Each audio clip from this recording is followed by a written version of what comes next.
Hola.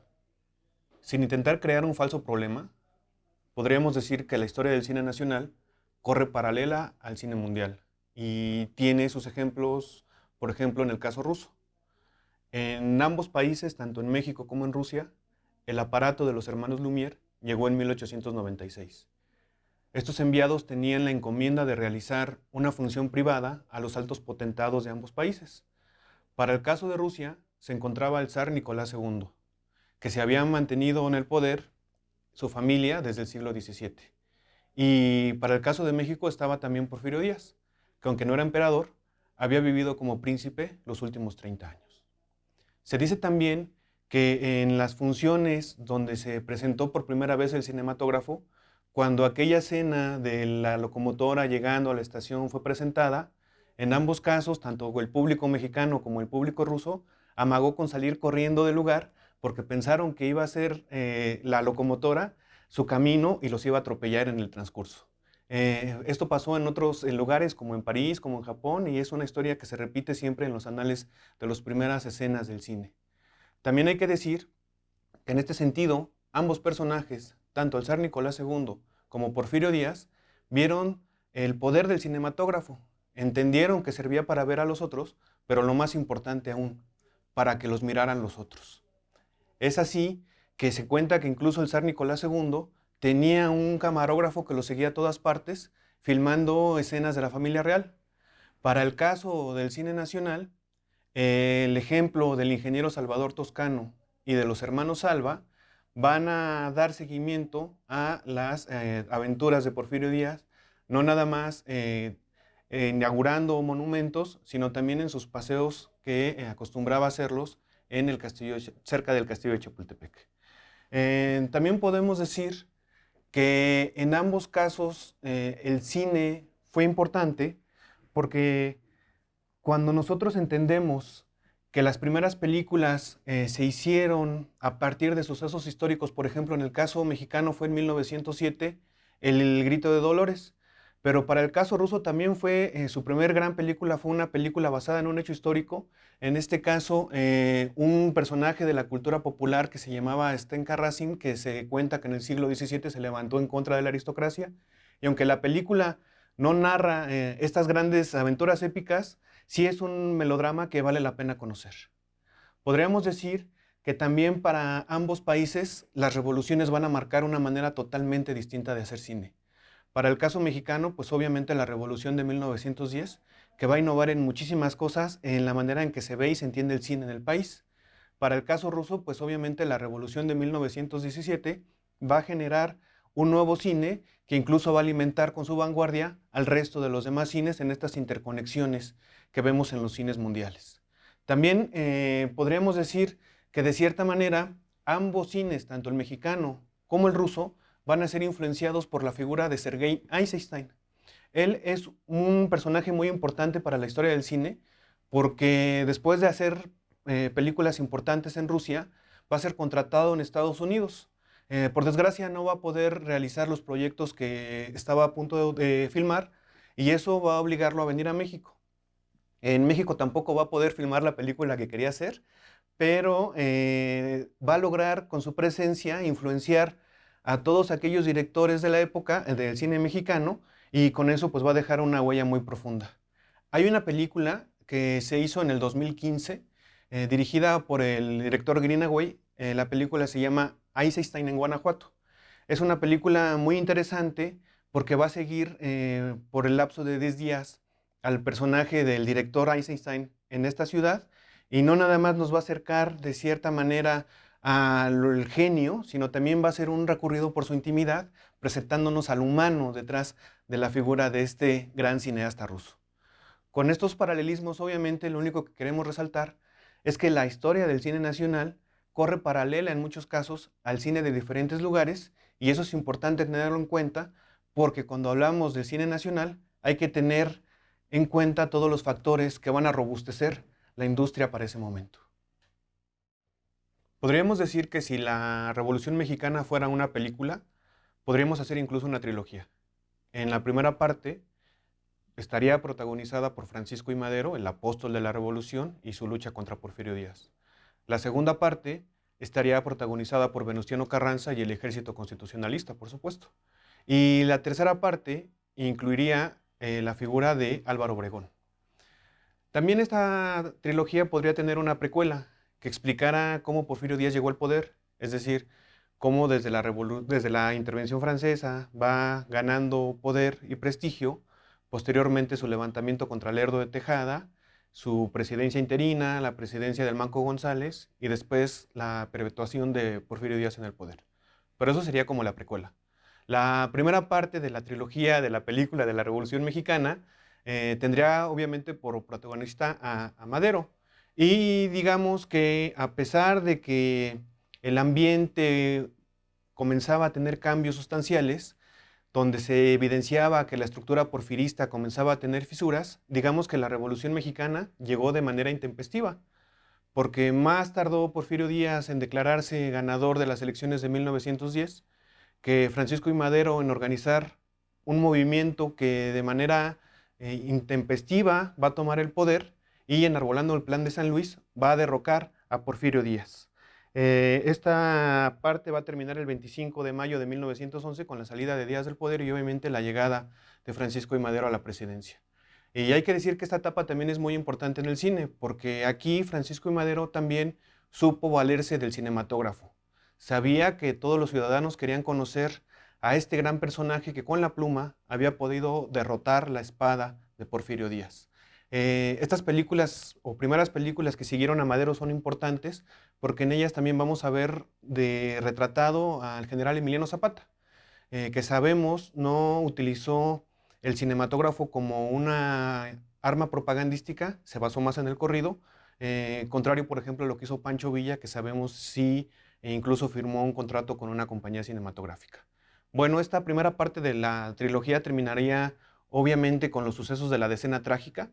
Sabemos que en este movimiento Victoriano Huerta, conspirando desde la Embajada de Estados Unidos, van a derrocar a Francisco I. Madero y entre el 9 y el 19 de febrero de 1913 van a organizar una asonada militar que, acompañada por otros generales, van a lograr derrocar a Madero y con esto lo van a asesinar detrás de la cárcel de Lecumberri junto con el vicepresidente Pino Suárez. Aquí terminaría como la primera gran parte de esa trilogía de la Revolución y pasaríamos a la segunda parte.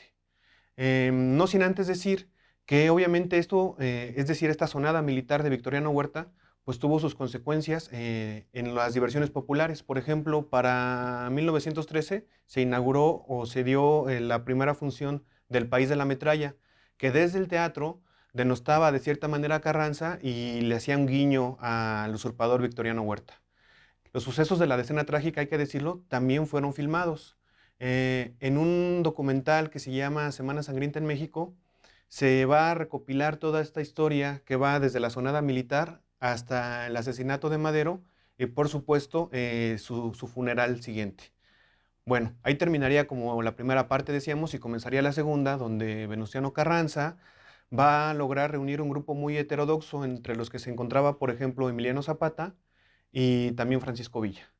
Este movimiento va a ser muy importante porque va a lograr derrotar a Victoriano Huerta y también va a poner las bases en el Congreso de Aguascalientes para ir dándole una nueva forma al país.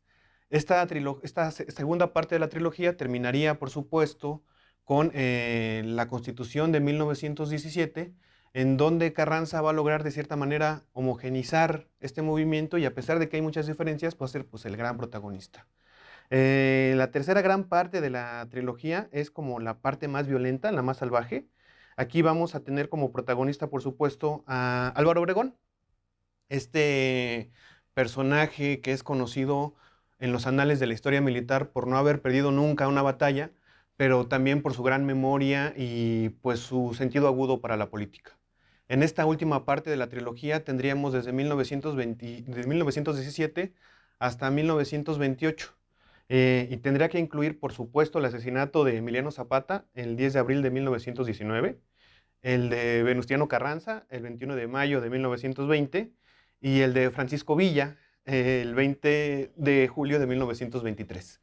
Todos estos asesinatos ocurrirían en ese periodo Y esta parte de la trilogía terminaría, por supuesto, con el asesinato del propio Obregón, acaecido en 1928, cuando pretendía hacer una gira para reelegirse. Esta trilogía de la Revolución, obviamente, tendría que estar supeditada a pues, la historia nacional, que como vemos será importantísimo, no nada más el cine de la Revolución, sino también todo lo que está pasando alrededor, que va a lograr llevar al cine a una segunda etapa, donde entrará el sonido y tendremos entonces ahora sí una gran época del cine de oro mexicano. Afortunadamente, para estudiar la Revolución Mexicana, no nada más podemos hacerlo desde los libros, sino que también el cine es una herramienta poderosa para hacerlo. En este conjunto del cine de la Revolución Mexicana, podríamos incluso dividirlo en tres grandes cuerpos. Uno que es el cine testimonial, que es el cine de los hermanos Alba, el cine de Toscano y de todos aquellos que realizaron escenas dentro de la propia revolución. Tenemos un segundo cuerpo, que es el cine de la revolución institucionalizada, y tendremos un tercer cuerpo, que es el cine que da cuenta de la revolución desde el extranjero. Para la primera parte, para la parte del cine testimonial, afortunadamente existen esfuerzos que nos han traído al presente. Tal vez uno de los más importantes es un trabajo de José Ramón Miquel Jáuregui, que trata sobre la Revolución Mexicana. El primero se trata o se llama La historia en la mirada, y el segundo se llama El poder en la mirada. Ambos documentales tratan sobre la Revolución Mexicana y tienen la ventaja de haber sido asesorados por uno de los grandes especialistas del cine de la Revolución Mexicana, que es Carlos Martínez Azad. La primera parte ganó el Naril en el 2010 y es muy interesante porque rescata todo este cine de los hermanos Alba y de Salvador Toscano. Otro documento que también sirve para estudiar el cine desde ese momento es Memorias de un Mexicano. Aunque salió en 1950, Carmen Toscano va a recobrar todo el material que había firmado su papá, el ingeniero Toscano, y a partir de ahí nos va a presentar un documento valioso para la historia que narra desde Porfirio Díaz hasta la Constitución de 1917. Gracias al buen ojo de Carmen Toscano, este trabajo fue intervenido con sonido y es un realmente documento que vale mucho la pena ver para este momento. Existe un trabajo más que es de 1963, conocido como Epopeya de la Revolución. Este es muy interesante porque a partir de las fotos que se hizo Jesús H. Abitia, es un testimonio más carrancista que otra cosa, y es interesante porque nos va a marcar el camino de la revolución en ese momento. Tenemos también otro grupo documental importante de cine de la revolución, digamos el cine de la revolución institucionalizada, y es bien interesante porque aquí tenemos incluso la aparición de lo que puede ser considerado o de quien puede ser considerado como el primer gran director moderno del cine mexicano. Tiene una trilogía de la revolución, la primera película, El prisionero 13, de 1933. Esta historia es muy interesante porque va a tratar sobre un hijo que está a punto de ser fusilado por su padre. La segunda película de esta trilogía es, por supuesto, El compadre Mendoza del 34, y se va a complementar con Vámonos con Pancho Villa de 1936. Esta película tiene la virtud de tener un doble final, donde presentan a Pancho Villa, digamos, de una manera más salvaje. Afortunadamente, estas tres películas se pudieron recuperar gracias a un esfuerzo que hizo la Filmoteca de la UNAM y ahora están disponibles para todo el público en general. Digamos que el último grupo del cine de la revolución es el cine que da cuenta de la revolución, pero que se hizo desde el extranjero o en el extranjero. Para el caso, por ejemplo, del cine estadounidense, tenemos este libro que se llama La Revolución Mexicana en el cine estadounidense, que da cuenta de más o menos todas las películas que desde ese país hablaron de la revolución. Por supuesto, este es únicamente un principio para poder acercarnos a este dispositivo tan complejo que es la Revolución Mexicana. Y recordemos que mientras la revolución estaba pasando en México, surgieron genios como D.W. Griffin o Abel Gansé, que van a consolidar una nueva manera de ver el cine, que va a tener sus consecuencias en el propio México y que va a dar paso, junto con el sonido, a una verdadera etapa del cine de oro nacional. Por eso lo veremos en otro documental. Hasta luego.